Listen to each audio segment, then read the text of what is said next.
Hello, everyone who is joining us for our session today, The Hidden Cost of Dirty Data, How Clean Donor Data Powers Smarter Fundraising.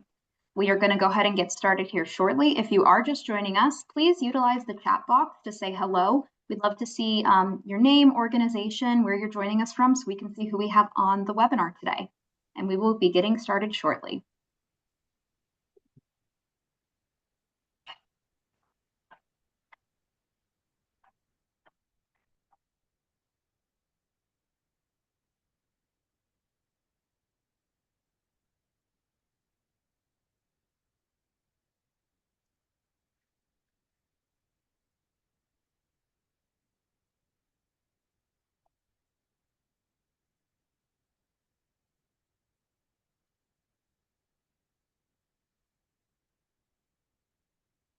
All right, so we have a lot of folks joining, still filtering into the webinar. We do want to make sure you get your full hour's worth today. We have a great session packed with a lot of information. Today's session will be recorded, so you're going to receive after the webinar an email that will include a link to get the recording of the webinar as well as the PowerPoint of the webinar. So let's go ahead and get started.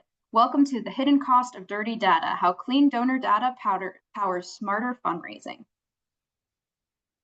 This is a quick overview of our agenda today. I won't go through everything because there's a lot we're going to cover, but important is if you have any questions, please make sure to utilize the Q&A box at the bottom of the screen. We're going to have dedicated time to get through all of your questions at the end of the session, but putting them in the Q&A, make sure that we can see them so we make sure we answer your question.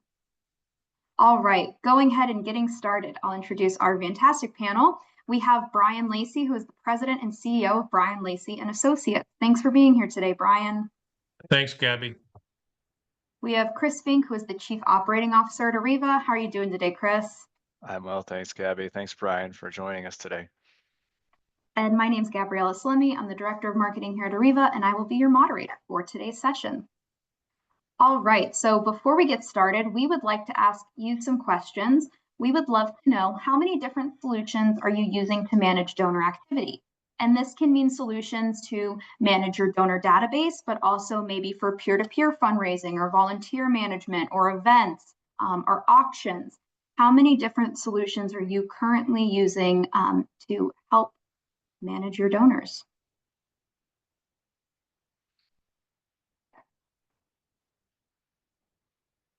All right, got a lot of answers pouring in. I'll give it a couple more seconds here.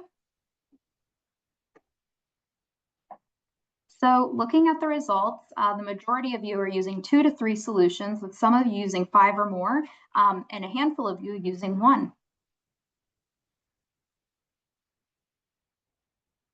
Next question, we would like to know, follow up to that first question, if you are using more than 1 solution, are you having to move that donor data into a donor relationship management database, or maybe you're having to move that data to an Excel spreadsheet? How are you keeping track of all those transactions from your donors, volunteers, events in one place?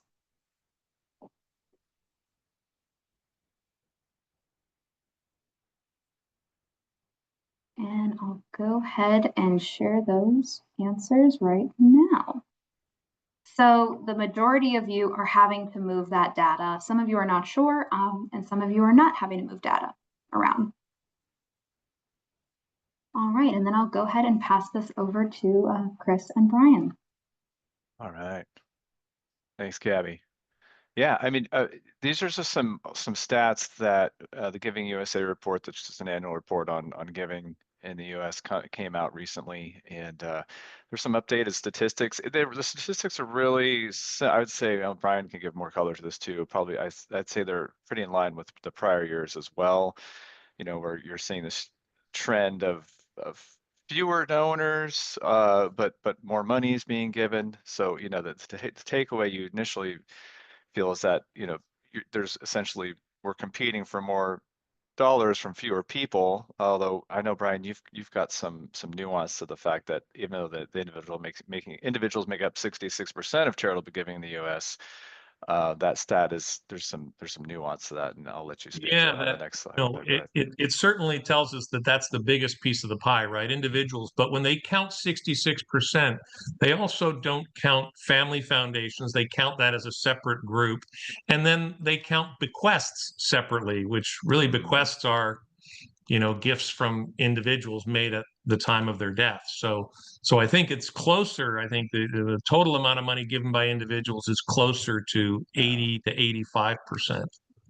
Yeah, I So know a lot of our clients are seeing an increase in donations through donor advised funds, right? Which would also not be absolutely, yeah. counted as individual donations, although the individuals are really the ones that are uh, really giving those donations. And So, there was this year's numbers for Giving USA, and if you Google, any of you Google, yeah, if you haven't seen a presentation on the Giving USA data, it all comes out and then everybody presents on it. So there should be opportunities for you to attend a webinar and learn about it. But I think giving was up mm, this year significantly, but all of the increase came from individuals, and I think not reflected here. Um, Cuts to federal funds are hitting a lot of nonprofits right now. Those cuts to mm, federal funds eventually filter down and turn into cuts of state grants and even municipalities. I just spoke to a nonprofit this morning that addressed homelessness in the city of Houston, and their two largest grants were canceled in the past mm. 2 weeks. So Wow. um, yeah, so we're all out in the trenches there, but look to the individuals. There are some phenomenally successful and wealthy people in this country, and as Chris has indicated, while fewer families seem to be giving, um, giving is rising, but it's happening sort of at the major gift level and from a relatively small number of people. But Yeah, uh, and you have to the find those needle people. really, and the needle hasn't really moved a whole lot on the retention side, right? Either. No, Um, no. and that is important in terms of really the cost it takes to acquire a new donor, and is expensive, and really retention is very important. And to get to the point of this whole webinar, data integrity is very important in terms of donor retention as well, which we'll get to, right? So really, though, overall, it seems organizations need to be as efficient as possible, right, in executing their acquisition and retention strategies. And data integrity is a huge part of that. So we'll talk about that. Yeah, and just to highlight, Brian, you made a good point. You definitely should take a look at the results from the Giving USA report. Ariva actually teamed up with the head of the entire Giving USA report to go through the results. We did a webinar a few weeks ago. I'll ask someone from my team if they can please put that in the chat. Go ahead, check out that webinar. It's free of charge, and it gives you a real overview of the entire report from the head researcher of Giving USA. Oh, great point. Thanks, Gabby. So as we think about where we should, we've begun by saying individuals are important. So as we think about that, I'd like to have you think a little more deeply about that. For even those funds that come from uh, foundations, corporations, and other entities, the ones that are not by Giving USA called individual gifts, those gifts and where they go are greatly affected by the committees, the foundation giving committees, the corporate giving committees. So ultimately, your organizations are being challenged to reach out and have relationships with those people. There are some situations where that may not play as heavily. An organization that's always given X amount of money, or food, grocery stores or food producers who always give to the food bank network, and they're giving gift in kind and so forth. That may all happen, but the reality is that people give to people. People give to people as individuals, but people also give to people on committees who make decisions about where corporations and foundations give. So it's very, very important that, as you keep data and maintain data, you have good address data, phone numbers, emails, your ability to talk to the people that will make the gifts out of their own personal finances, or your ability to communicate and speak to those people who will decide where corporations and foundations make their gifts is very, very important. So we want you to constantly be thinking about the opportunity available in good data. The good news, from my perspective, is, and it's right at the bottom here, highlighted for us, is that we can generally enjoy a high and immediate return on investment in something like data cleansing. Rather than going out and trying to convince that 1/4% person that respond to maybe a direct mail acquisition, you should be looking at your donor base, making sure you have phone numbers so you can call them. So if they don't respond to a piece of mail, if they were a particularly generous donor in the previous year, you go to the phones and you call and let them know that renewing their support would be critically important. That if you don't have their email, you get their email. If people came to you as digital donors, that you strengthen the data you have on them so that you have the ability to talk to them in mail and on the phone and in other ways. So all nonprofits, regardless of size, whether it's a small organization raising less than $100,000 a year or a large organization raising more than $100 million a year, should have an annual plan to clean up and improve your data. Yeah. Go to the next slide for us. Yeah, there we go.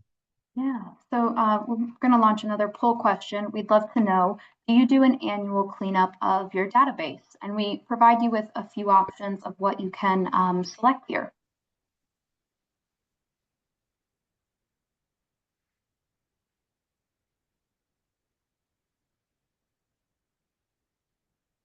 Give it a few more seconds.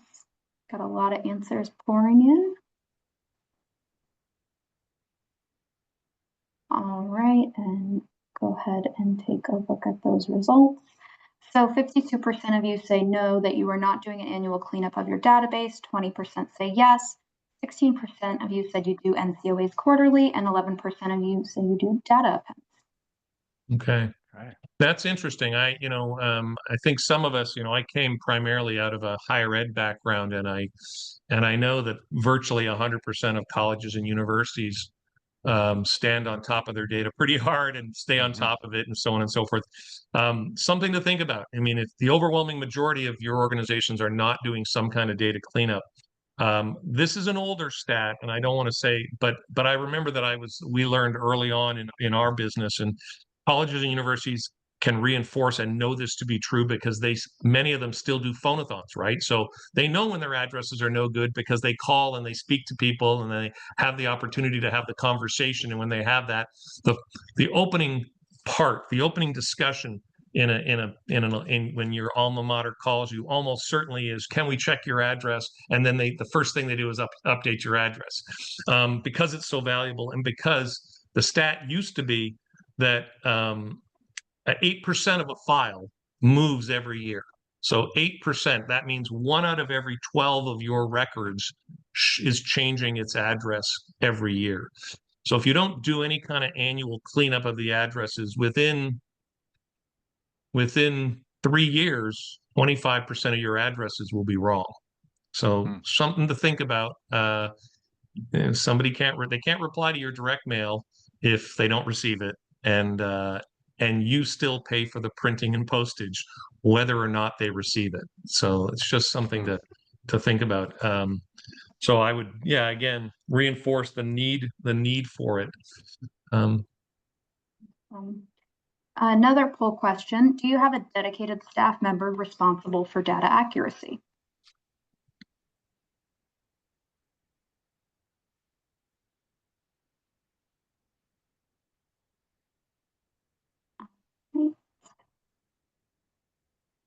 And then we'll go ahead and share these results. So 61% of you do, 39% of you do not.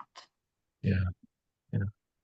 Obviously, we would encourage that you have that. And if you don't have that, is that something that at a higher level the organization should have a conversation about making it not necessarily the number one focus, but perhaps at least a number two focus of someone in the organization. And it may not be a frontline, maybe the people on this call are frontline fundraisers, and maybe the reality is that there's somebody in administrative services, maybe the person who processes, gifts and payments or something, maybe that person regards themselves as the donor, the data czar.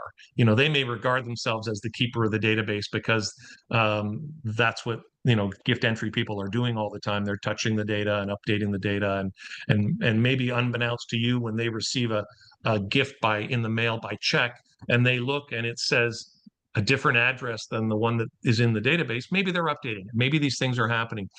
But it's good to have established by the nonprofit who that person is, who can speak to that, and then they can say, hey, no, we're not getting to that, or hey, you know what? In the past couple of years, we've increasingly got more and more gifts online, and all we have is a name and an email address, so we don't have an actual mailing address.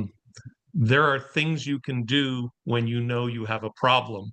If you don't know you have a problem, chances are there's not going to be any effort at all to address it. This slide points out that NCOA is really a base. It's a base service that virtually all nonprofits should be doing. It's actually required. So you have to do NCOA screenings every 90 days, so 4 times a year, in order to qualify for nonprofit postal rates. Now, if your organization is a decent size, there will be things you want to send by the nonprofit postal rate. It's a lot cheaper. I mean, I don't know. I think I bought stamps. In fact, I did buy stamps last week. It's 74 cents for a first class stamp.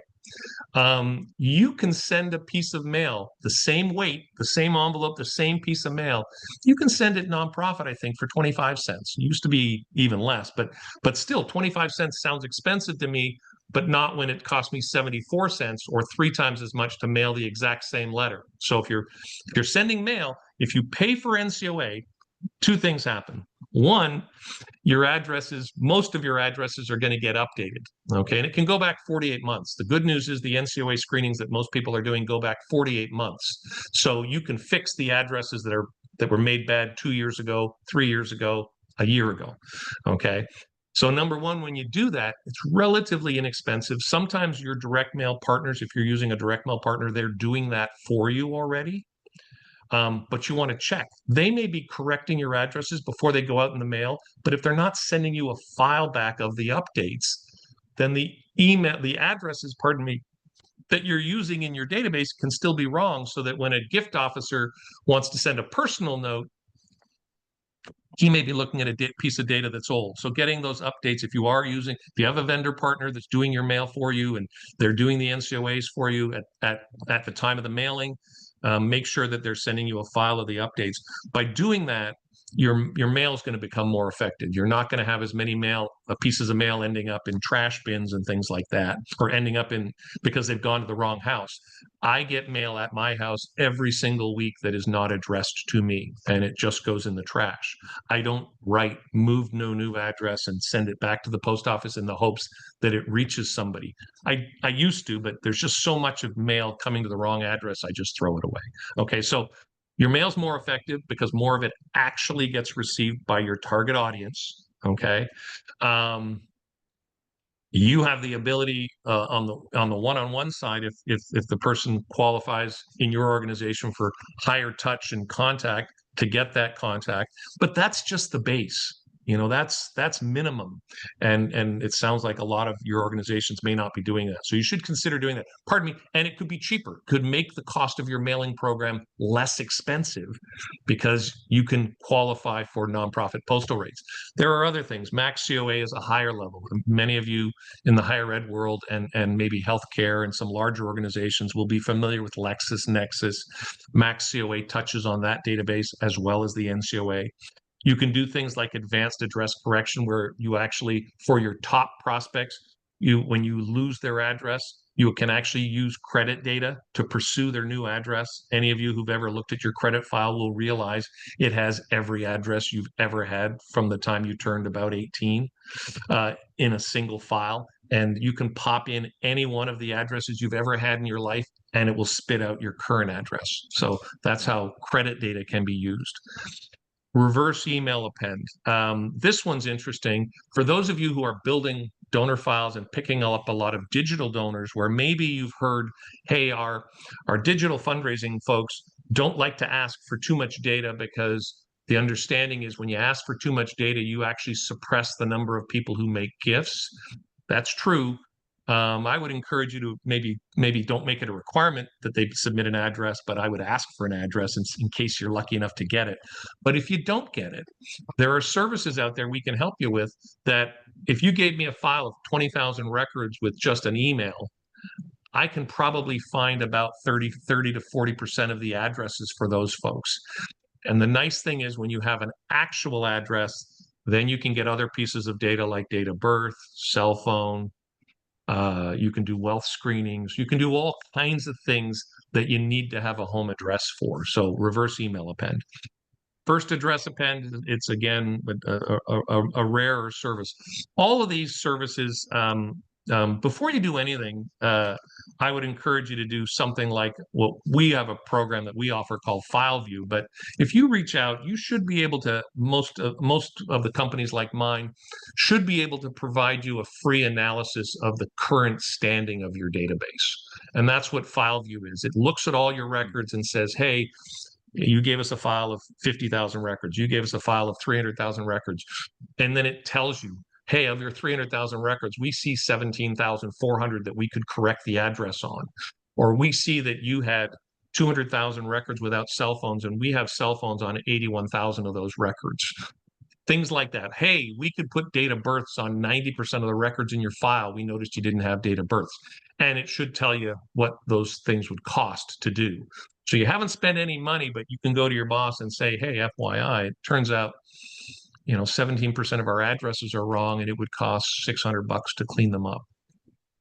That might be a good, so that's a FileView. That's a freebie we'll put in there for you in case for those of you that are thinking that your data is indeed negatively impacting your fundraising.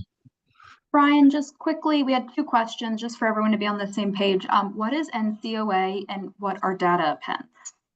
Okay. NCOA stands for National Change of Address. It is offered through the U.S. Postal Service, but what the U.S. Postal Service does is they have 12 national providers. So there are 12 companies that work with the U.S. Postal Service to maintain the U.S. Postal Service's change of address database. Okay. As I described, so if you've ever moved, you've probably gone to the post office and filled out a little card that came in an envelope. You had to tear open the envelope, you fill out the card, and you tell them, hey, this was my address. This is my new address. These are all the names of the people in my house from the old address that are moving to the new address, and you write it down. And they scan it and put it in a database. And then what happens is when your mail goes to your old address, you're in the electronically, when your mail gets read, the post office reads that and says, this person's in the movers database, send his mail here. And it automatically forwards your mail. So if you've ever done that, and it will forward your mail it'll only forward your mail for I think about a period of about 3 to 6 months maximum.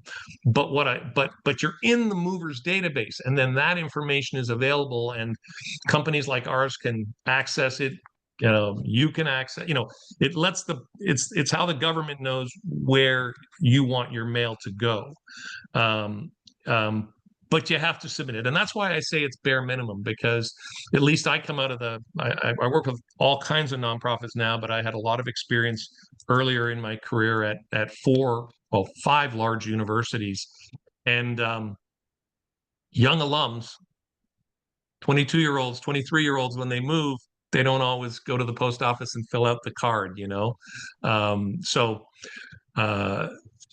some of it can be done electronically now, but that's why I say it's the bare minimum. A lot of these other services use tools in addition to the U.S. Postal Service. Yeah.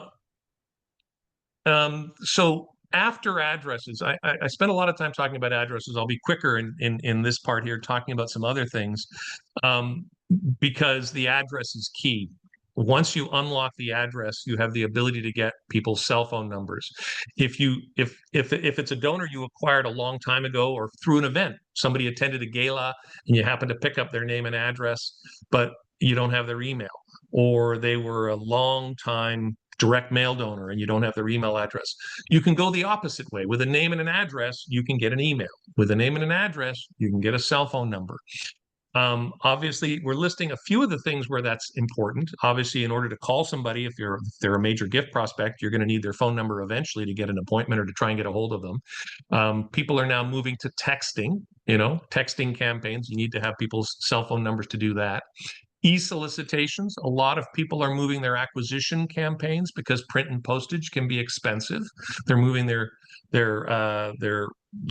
acquisition campaigns over to e-solicitation, or they're supporting their direct mail campaigns with companion email campaigns. I'm going to, giving days. A lot of times I like to send a lot of emails as we approach the giving day. I'm building up the anticipation for the giving day. And on the giving day, you can give online, you can give in response to different ways, you can give through social media, you can give different ways. So having multiple pieces of data, address, cell phone, email is important. But also, many of you probably wouldn't know this, having those pieces of data actually strengthens prospect research. So now we work with Donor Search. The folks, my friends at Arriva work with Donor Search as well. If you want to get a social profile, when you screen somebody through a Donor Search wealth screening, there is the potential for the normal traditional wealth data, looking at political giving and charitable giving and employment through different sources and things like that, real estate databases, all of that, okay? There's also now social profiles.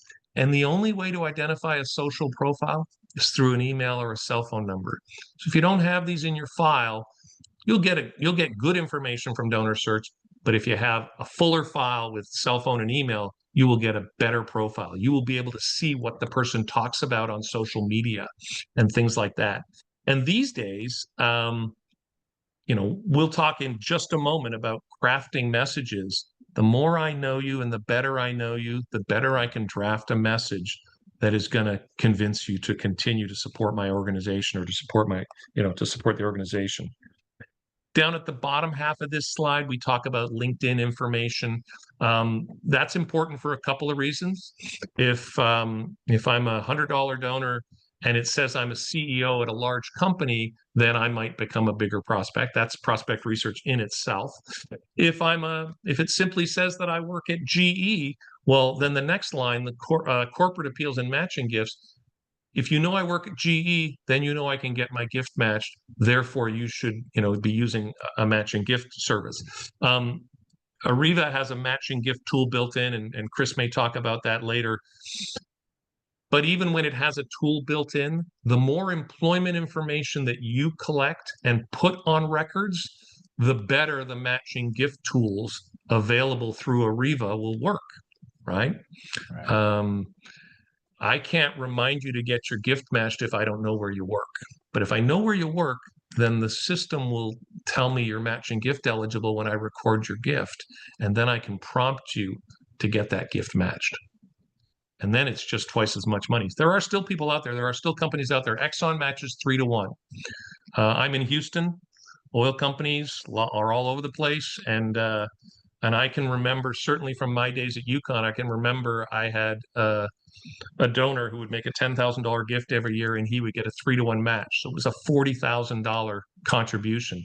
Not having his 30,000, not if I didn't keep on top of his information. And then what I would do was, guess what happened when he made a gift and the match didn't come in? There was somebody assigned to call him and say, hey, Larry, did you forget to get your gift matched? Can I give you a link to the matching gift form at Exxon so that you can complete the match? Don't make it hard for people to support you, right? Make it easy. I mentioned the free analysis there, the data analysis. We will talk about other things. We're also happy to do sample wealth screenings for you. So for those of you, Arriva has a lot of tools built in that Chris may be getting to in just a minute. But we're happy to, if you don't know, if you haven't done a wealth screening and you're not certain it's right for your organization, do a free sample screening and then decide. Get enough information that you're deciding based on information, not we did one 10 years ago and we didn't get the results we hoped, or I did one 5 years ago. We're happy to do free sample screenings for you so you can evaluate what's available today on that side of the data world.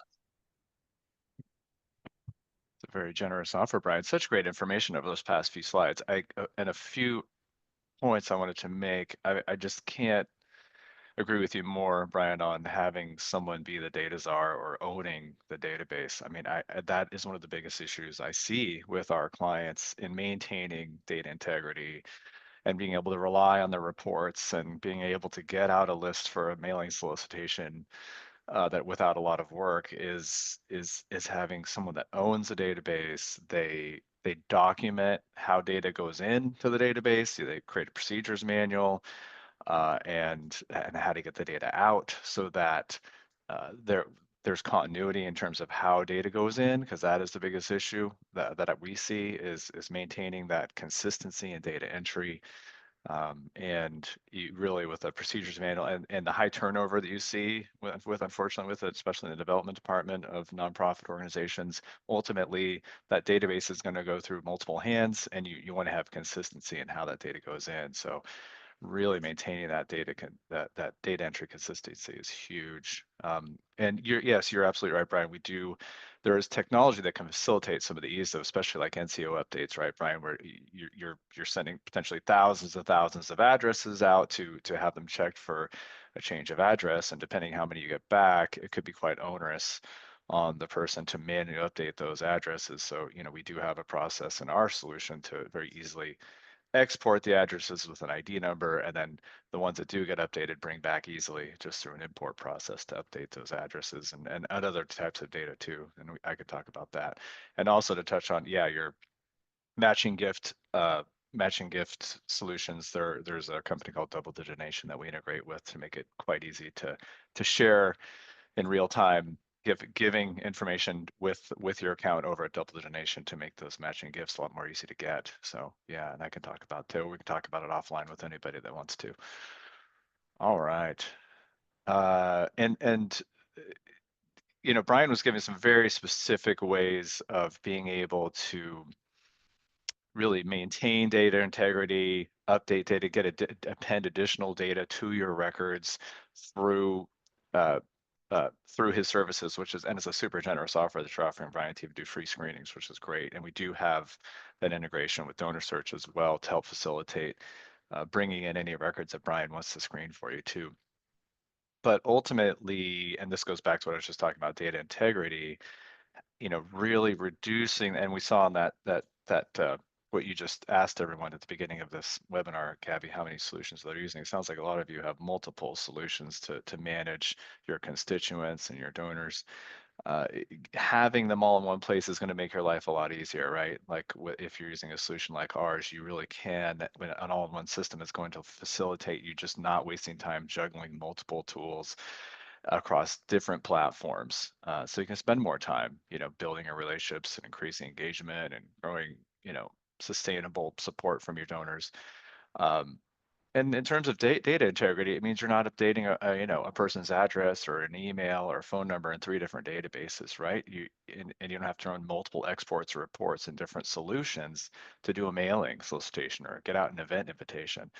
So, and really being able to see that the entire way a constituent could be engaged with your organization in one database, and then being able to understand how they're fully engaged with you. Are they a volunteer? Are they a committee member?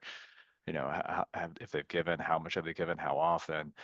So you can really segment that database and tailor your communications and your outreach to the people, and that those communications that you are sending out are really tailored to them, so that they feel that they're really being identified and heard, and they're being recognized for their contributions, right?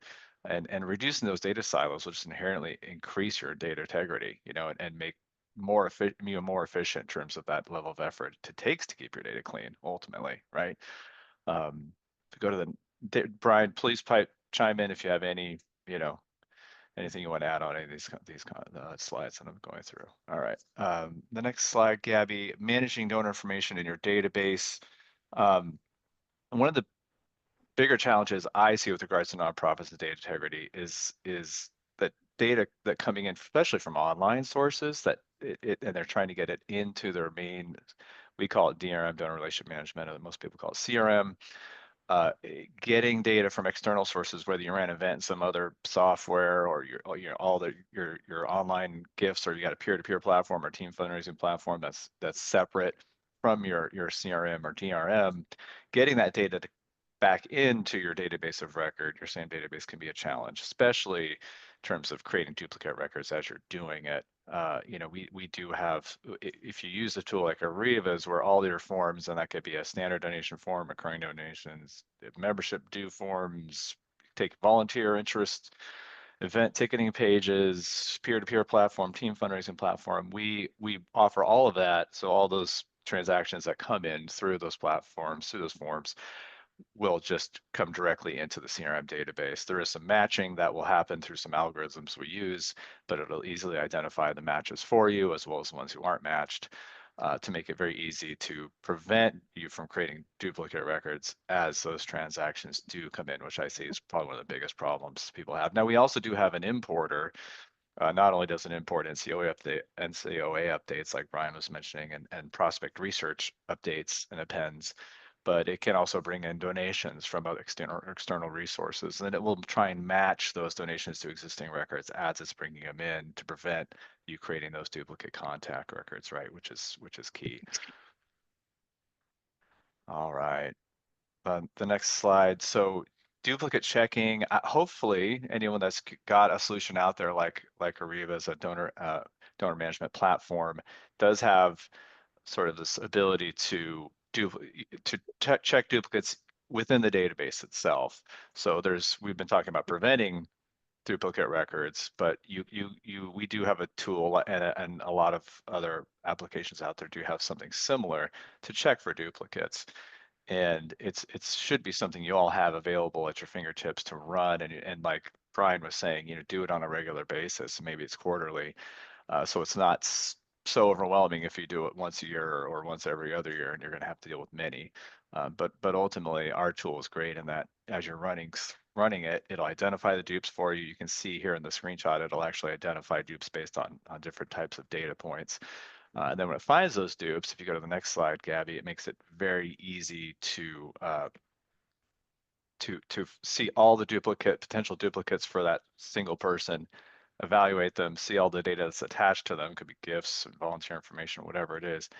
And it could be two records, it could be 20. And if they're all the same, it's very easy to say, all right, this is the one I want to keep. I'm going to merge all of these other records into this one, and you're done. So it makes it very easy to take potential duplicates and merge them all into one record. And as well as during that merge process, our duplicate utility maintains all that existing data attached to all those different records, and it just appends it all to one record to really consolidate it into one, so that you're not, to Brian's point, it's very expensive to send out mail links nowadays. And when you're sending 3 pieces of mail to one household, that is a huge waste of resources for you, and this will help you with that. And not well received by the donor, right? Yes, that They you're begin to wasting think, their money on. yeah, they when we make the mistake of sending 2 members of a couple mail, they're not impressed by us. But when we mail the same individual 2 or 3 pieces, they really wonder if we need their money. Yeah. Yeah, they get the couple pieces. Another thing that we handle through householding, which, yeah, you can definitely, that can be a problem in other databases that aren't good at handling households, right? But yeah.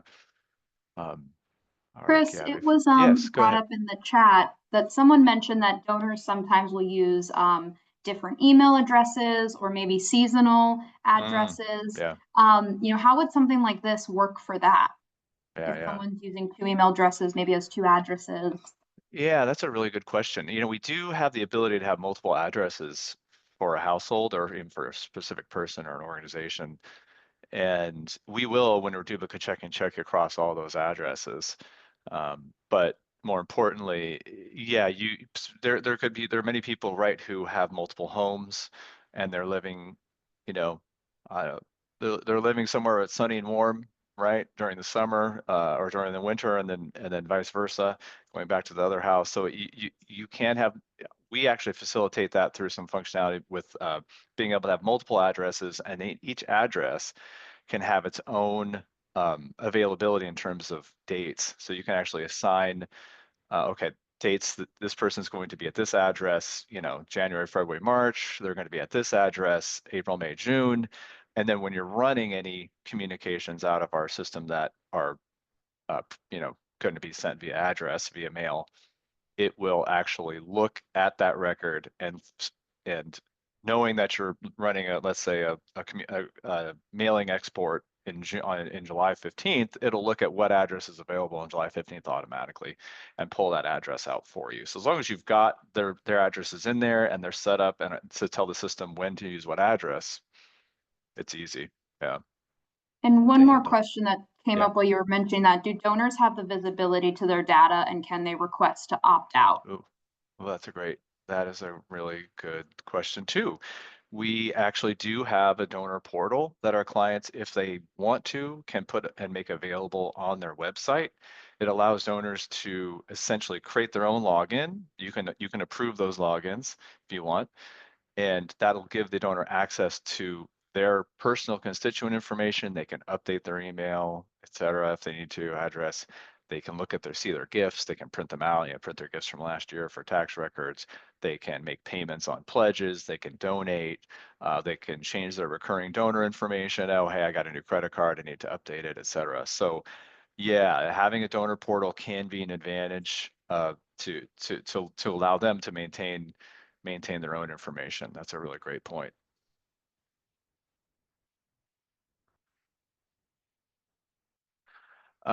Knowing and understanding your donors. I mean, this is all again part of what Brian mentioned earlier with regards to maintaining clean data and having as much information you can at your fingertips to be able to communicate with your donors effectively, right? So it's really, but if you don't have accurate information and up-to-date information, it's really going to be a challenge for you, right? But ultimately, having that data, that quality data and up-to-date information on them is going to allow you to do what you're seeing in here, right? Without that actionable data, you won't be able to know or truly understand who your donors are, and you won't be able to therefore connect with them at the level you should to be able to acquire and retain them, right? And having that data will allow you to communicate to your donors that will want to support your cause ultimately. I mean, you really want to connect with them and also convey to them the impact that of what they're giving is having as well, so that they keep giving. And and what's it mean to communicate with your story with impact? It's sharing your compelling differentiators from other organizations. Why should donors choose to support your cause? And how will those donations at any level have an impact? And there's so many different ways of doing this. And Gabby's an expert on the marketing side. She could tell you more, but through videos and infographics and testimonials, and you see so many examples out there on social media. If you follow any organizations out there that are really good at, you should to see some examples of how they do that. But ultimately, that's a whole nother webinar we could spend on just that alone. But really having that data to be able to do that, to acquire and steward those donors and build those relationships and maintain them, it requires quality data ultimately. Brian, you could talk all day about this probably. Please go ahead and share your thoughts. Thanks, Chris. I think Chris and I are ping pong in this one. Yep. So, as we think about prospect research, and Arriva is a donor search partner, my firm is a donor search partner, and so we're both pretty big on them, but big on prospect research in general, and something that I think that all your organizations need to be thinking about. Um, uh, this has been a service and a tool used by the most successful nonprofits for years. It came to the nonprofit sector from the for-profit sector in that the big the big investment firms had to figure out where all the people were who had money, and they went after them, as potential clients. Well, in the nonprofit world, we're interested in not just who has money, we're interested in who is philanthropic. And Donor Search is a leader in that area. They actually own and build and maintain and grow the largest database of philanthropic and political gifts in existence. And so that allows them to, in their screening work, to look at things like, which people in your database have capacity, have wealth, real estate, and other wealth aspects. They look at all of that, but then they also look at in these large databases and compare your files against these large databases to determine, who's the most philanthropic. And the value in that for you is, why does it matter? Is if you begin to understand your donors, if you begin to understand their motivations, if you begin to understand where they've made their largest gifts, you can begin to understand why they've made those gifts, and that should help you as you're crafting messages, as you're determining who's ready to be upgraded, what time do people become, at what point in their lives do people become the most generous. It may be of no surprise to most of you that the most generous people in America are between 60 and 80 years of age. Couple of things are factoring in there. Number one, they've acquired wealth over a great period of time of their lives, right? The ones who are the most generous, they've acquired tremendous amounts of money. And then two, they're actually at a point in their lives where they have begun to stop acquiring things. They don't need things. They've had the home, they've had the car, they've maybe got the vacation property, or maybe having the wonderful vacation, and they come to a point in their lives where they begin to consider their legacy and things like that. And they realize that they maybe don't need everything they have, and they don't need all the income streams they have, and it puts them in a position to be philanthropic. So understanding what part of your donor database is in that position is important. It's just understanding where you should make your investments, and of course, as we look at the cost of making these investments, doing it prudently makes a lot of sense. Simple thing for those of you who are still in annual giving, I would arrive at universities sometimes and discover that the university was sending just as much mail to non-donors as it was to donors. And in almost all the programs that I've either counseled or personally led, I would send 5 letters to a past donor before I sent a first letter to a non-donor, because the 5th mailing to the same non-donor had historically and demonstrated repeatedly it would yield more income than the first letter to a non-donor. So before you get excited about acquisition, you should be working that house list 4-5 times a year or more. I'm talking about just mail. Add on to that phonathons, e-solicitations, social media campaigns, personal visits, invites to galas and events.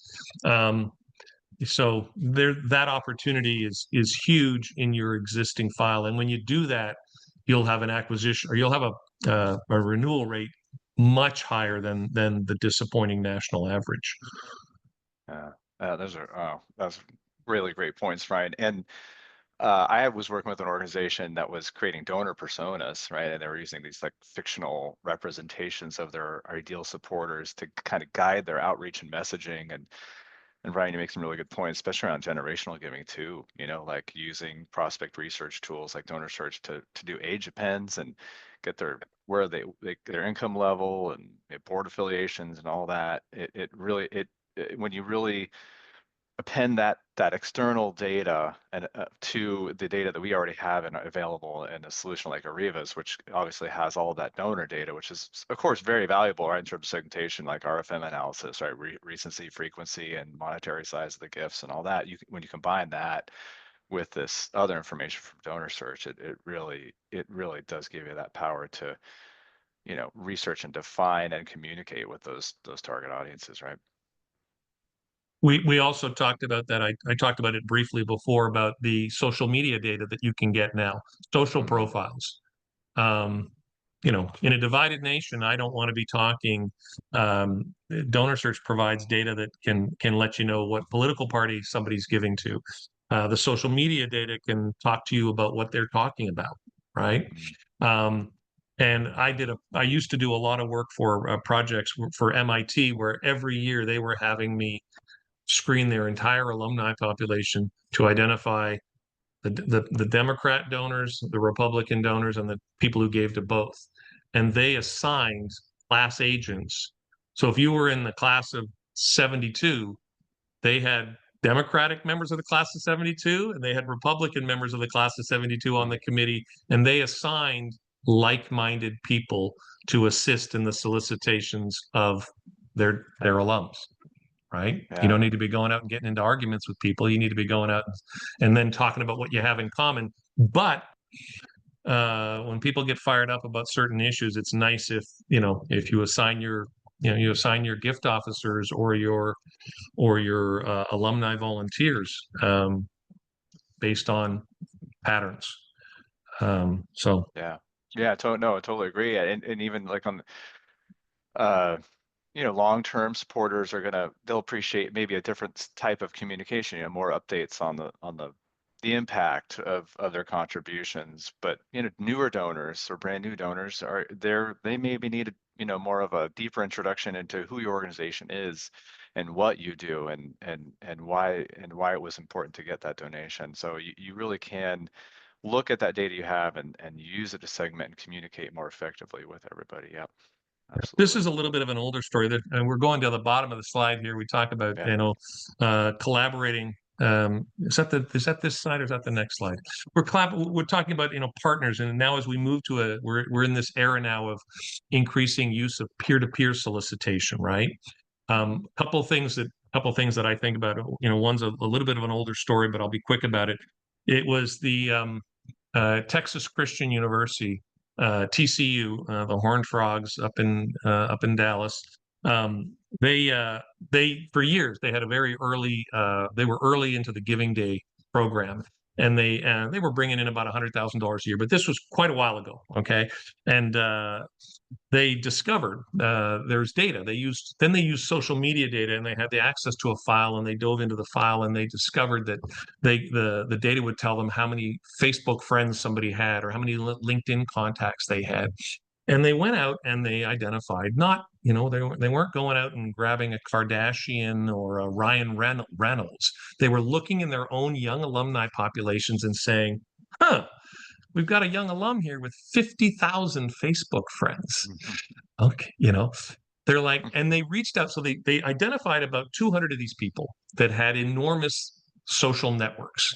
And they reached out to them and they said to them, we'd like you to consider being the term they used. I've just forgotten the term. They didn't call it an influencer. Oh, social media ambassador. They said, we'd like to ask if you'd consider being a social media ambassador for the Giving Day. And they invited 100, and they sent like 2 emails. They invited 200. With 2 emails, they got half of them, 100 to say yes. And so they had run this same Giving Day campaign for 3 years, raising between $100,000 and $120,000 for 3 years. Adding these 100 social media ambassadors, they said, we're going to prepare stuff for you. We're going to prepare stuff that we've been sending out on our own, but we're going to give it to you as well and ask you to push it out through your networks. And we're going to reward you. And it was like the tiniest of rewards. One who gets the most new donors gets a sweatshirt. The one who gets the most increased donors, was going to get like a bag, like a track bag or something. It was the least gifts. And then some of it was just, we're also going to have a wall where we post the 10 leaderboard, the 10 leaders on all these 5 different metrics, right? And so those 100 were competing against one another, but they were competing against one another doing something they liked. Because these people clearly spent an enormous amount of time online. That's why they had built these huge networks. This was years ago, folks. I'm talking about maybe 10 years ago. So they had built these massive networks a decade ago before so many people had massive networks. Anyway, the long story short was they engaged these people, they volunteered, they helped them for about a month, 1 month leading up to Giving Day. That giving day, again, they've been in a range of 100 to 120,000 for 3 years. That giving day, they raised $350,000 because there was just way more activity, way more action. People who got an email from the university, never looked at it, now got an email from somebody they recognized from class. Somebody who was well known, somebody who was considered a leader, or somebody maybe who was a leader in the following the football team, somebody else who was a leader in this aspect of student life when they were a student. And so you have, as we look at peer networks and the ability to identify influencers and things like that, that stuff becomes possible through data. And so, I might have been class president when I was a student, but if my social network is 100 people now, then clearly I'm not the current person that you want marshaling a peer-to-peer campaign. Thanks, Brian. And do you want to share a little bit about the free sample that you're offering? Yeah, absolutely. Happy to screen, if you haven't done a wealth screening in a long time, or even if you have, but you haven't done a donor search one and you want to see what the difference is, we're happy to screen 500 records at no charge. Just reach out to me. My information will be available at the end of the presentation. Drop me an email. I'll send you the template. I can sign a non-disclosure. We don't use your data. We don't maintain any data. We simply use your data to compare it against the data that is available in donor search, and we would deliver you back a results file.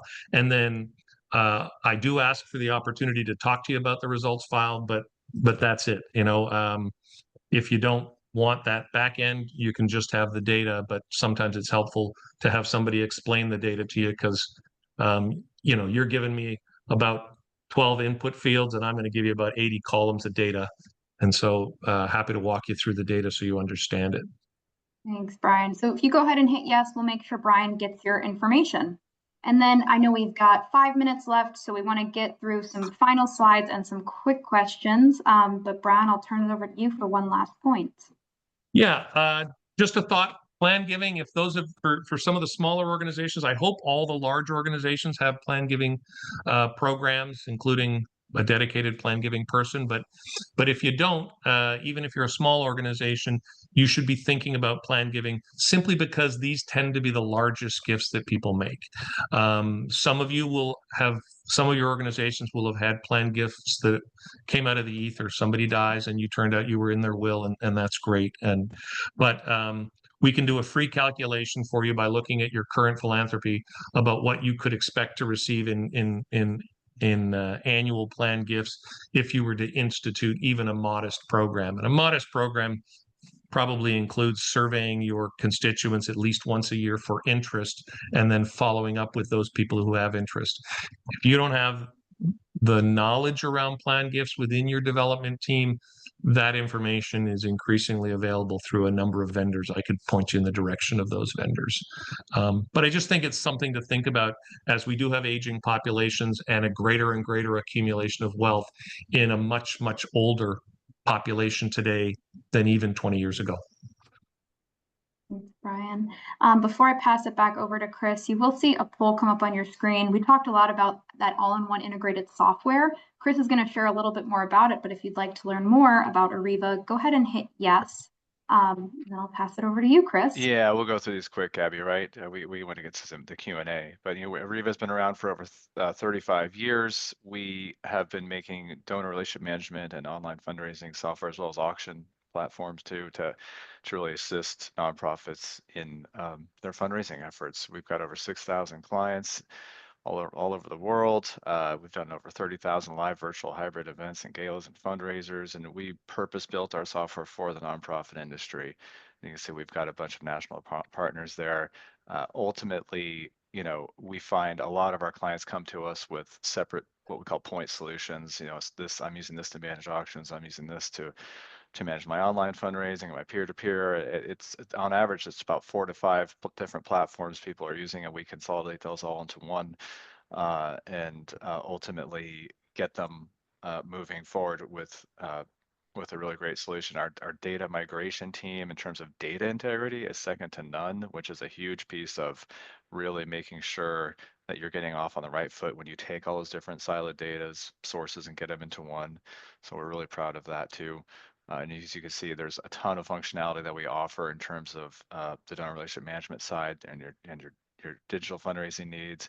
We have a whole client services team we create websites with your data migration. We'll get you trained and onboarded. We have a whole support team that's always there for you. We have a client success team that's proactive and reaching out to you to make sure you're utilizing our solutions as best you can. We have a whole Ariba Academy, recorded trainings, and these webinars are always recorded too and available, which are hugely beneficial. We have a live benefit auctioneers and a whole auction software platform. So let's keep this rolling. Gabby, here's just a visual representation of all the different things that you can utilize within our application. And if you want to hear more about us and get a personalized demonstration, just let us know. Yeah, that poll should be on your screen. So go ahead and hit yes, and someone from our team will be in touch with you. All right. And then Brian, I'll pass it back to you really quickly. Yeah, happy to have no cost, no obligation conversation with anybody that wants to talk about data. If you want to share with me what you've got going on, happy to do that free file view, happy to do that free 500 record donor search screening, happy to do an analysis of your plan giving potential. Just reach out to me after the presentation, and we'll connect and have a conversation. Thanks. And you should be seeing a poll on your screen now. If you would like to get in contact with Brian, we'll be sure to pass along your information to him so he can reach out. So go ahead and hit yes, and we'll make sure he gets all that info. All right, now let's get to the Q&A. I'll go ahead. All right, so can you speak to the value of standards of practice for data entry? Are there best practices for data entry that you can share? With the rise of donor advised funds, we have encountered challenges tracking donor info alongside DAF, alongside community foundation info. Is there a template for standards of practice you can recommend? You want me to take that one first, Brian? Sure, yeah, you can go first, Chris. Well, yeah, I would hesitate. We actually in the past have created templates for as I mentioned earlier, procedures as templated procedures manual that's sort of generic for our specific solution. And even with that, within that, every organization has their own data they are tracking and their own way of tracking it, even within our own solution, that would preclude us from ever just sending out some generic, hey, this is how you should all enter data. So it is very dependent and conditional on your organization, what you're tracking, constituent wise, et cetera. So it'd be hard to say here's a generic, best practices. But in terms of that specific question around DAFs, there are technology solutions out there to facilitate the ease of that. For example, we have this ability to do what's called soft credits. And if your solution doesn't do that, it's going to be really hard to track DAFs because soft credits essentially allow you to take a gift, enter it under one entity, and then actually credit another entity for that same donation. But there's ways of not double reporting that and dealing with that in our system too, so you don't double count gifts. And you can actually automate those relationships and those soft credits. So for example, let's say I have a Chris Fink Family Fund at Silicon Valley Community Foundation. I'm giving through that, but I also give individually. I'll be in there as a household with my personal donations, and I'll also maybe be a contact for that fund under the foundation itself. When you get a check from the foundation, you'll put that check under the foundation record. But if you have a relationship set up in our system, it'll automatically soft credit my personal record so that when you go to my personal record, you'll see, oh, these are his personal gifts, but here are the gifts that he's given through his fund at the foundation. And so there are solutions out there that will make it easier for you to ascribe credit to more than one person for the gift, like when they're giving through a vehicle other than they are a personal donation, right? And also there's lots of fancy things you can include those gifts in my total giving or not if you want to, et cetera. But so I think having something in place allow you to manage those is key. Sorry, Brian, if you want to say something, please. Yeah, no, just we touched on it before. The data czar, that notion, right? So there should be somebody like that. That person should have and that it's data is important enough that we would encourage that at least once a year, even frontline fundraisers be a part of a conversation about, hey, when you're collecting data, when you're meeting with donors, when you're doing this, when you're doing that, please give us a chance to, have a conversation with you once a year to remind them, like, hey, this is the kind of information it would be wonderful if when you went out and met, so if you're a major gifts officer, it would be wonderful if when you went out, you asked the question about whether they had a donor advised fund, and if so, where it was and how it was, who was managing it, and so forth. So bringing that information back, that the people in the annual fund make sure that they show their reply devices and all the information they correct, to make sure that it's corrected in such a way that the people who actually have to data enter it can use it. I've seen large appeals go out, that go out without an ID on it, and you're like, how did anybody send this out? They've made it so much harder for the person who's processing the gifts to process the gifts without creating dupes, because the gift came back and, yeah, John Smith gave, but there's 3 John Smiths in the database. You've now created, all you had to do was make sure that that unique ID was on that. Things like that. So, the data is important, but also, where it's coming from is important. Yeah, to Chris's point, that the soft crediting is how systems should handle that. But it is important that people realize that the data is not just for their use; it's for the use of everybody within the organization, and therefore we should be collecting it with that in mind, and also not unrealistically expecting the organization to maintain data it's not going to use, right? There's a cost to maintaining data. So, That's a really good point. The data you put in and maintain should be driven by what you want to get out, right? Whether it's a report to the board, or a mailing solicitation you have to get out once a year, or this event, that you're going to send invitations for. That's what drives the data that you're tracking and what goes in ultimately, right? I see a lot of organizations think they want to start tracking everything down to people's eye color and things like that. So I would just don't track data unless you absolutely need to. Sometimes less is more. Yeah. They're great points. Another question. What about social media ads targeted to certain demographics to get their interests in newsletters, interest in the organization, etc.? Absolutely. Another thing you can do if you have emails and cell phones. So you can create in Instagram, in Facebook, and other places. You can create limited audiences. So I'll give you just a simple example. On LinkedIn, I do a fair bit of LinkedIn, or I used to do a fair bit of LinkedIn advertising, and I don't want my LinkedIn ads seen by people not working in the nonprofit sector, because that's my target audience. So I create and I design my LinkedIn ads to only show to people who have nonprofit jobs. I use the targeting of Sales Navigator within LinkedIn to limit my ads so that they only show to supposedly to people who have a nonprofit relationship. Now they might show to somebody who's a chairman of a board, who's a for-profit employee, but he's on a nonprofit board, so he still sees my ad. That's okay. But I don't want my ads being clicked on by 19-year-olds who think, yeah, I want to pick up, I want to get my buddy's email address, I want to get a cell phone. No, I want somebody who's thinking about a database from the perspective of fundraising and so on and so forth. So I limit my ads because clicks cost me money. Same thing is true for you. Putting an ad on Facebook where you're either paying per impressions, and maybe those impressions are being wasted on people who are not legitimate prospects, or you're paying by click, in which case people who don't actually know what you're trying to do are clicking, and you're paying for that. So why not, if you have emails and cell phones, hey, I can have all my social media, all my Facebook ads or all my Instagram ads only show for my alums. And I can do that by selecting them based on emails and cell phones.